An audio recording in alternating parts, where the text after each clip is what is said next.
اس لیے کہ ایک انسان ہے تو اس پر کئی طرح کے حقوق ہیں. مثال کے طور پر میں ہوں, میرا بھی حق ہے میرے ماں باپ پر, ہے کہ نہیں, میرے بچوں پر.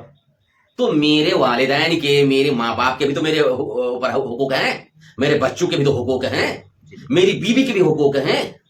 اب اگر عورت یعنی میری بیوی ہی کہہ لیجئے یا میری ماں ہی کہہ لیجئے مجھ پر کوئی دوا کا اثر کر دیتی ہے, جڑی بوٹی کھلا کر کے, یا کہ کوئی جادو کر دیتی ہے, جس کی وجہ سے میں صرف اماں اماں اماں اماں کرتا رہتا ہوں, اور اگر بیوی کچھ پوچھتی ہے تو میں بھڑک جاتا ہوں, یا تو مار دیتا ہوں, ان کی انسلٹی کر دیتا ہوں, بچے کچھ کہتے ہیں لات مار دیتا ہوں, ہے کہ نہیں. بیوی کہتی ہے کہ دائیں چلو تو میں بائیں چلتا ہوں, بائیں تو دائیں, لیکن ماں جدھر چلنے کے لیے کہتی ہے ادھر ادھر میں چل لیتا ہوں, ہے کہ نہیں. تو اس میں کیا ہوا, کسی نے میرے اوپر جادو کر کے یا دوائیاں کھلا کر کے دوسرے کے حق مروا دیے, ہے کہ نہیں.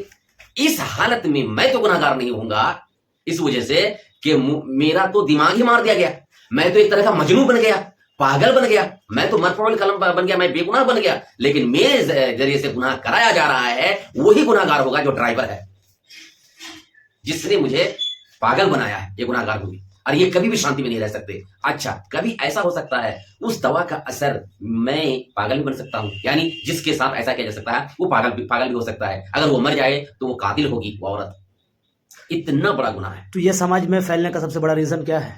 مطلب اس طرح جو پایا جاتا ہے اس کا کچھ تو وجہ ہوگا, کیوں اس طرح یہ جہالت نادانی, یہ جہالت نادانی ہے, دین سے دوری کی علامت ہے.